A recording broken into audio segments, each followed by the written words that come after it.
making use of paper origami fortune teller. First you'll need a square piece of paper.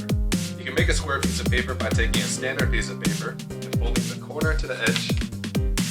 Then cut this rectangular flap off. Fold it in half and crease.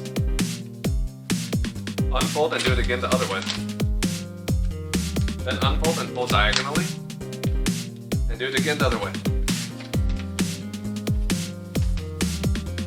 Starting on one corner of the square, fold the corner into the center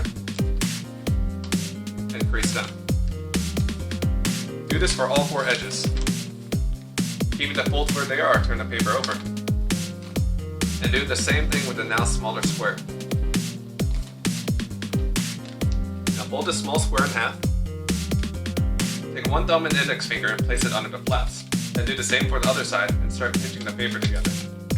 And now you have a fortune teller. Color each of the 4 sides on the outside a different color. Here we have red, blue, and black and yellow.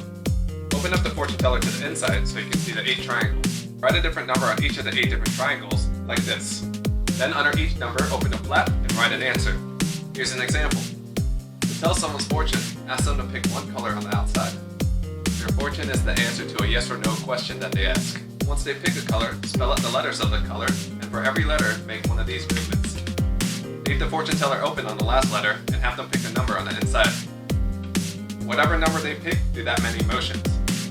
Have them pick one more number, we'll use the number 1, and open up the flap to reveal the answer. And that's how to make a paper fortune teller.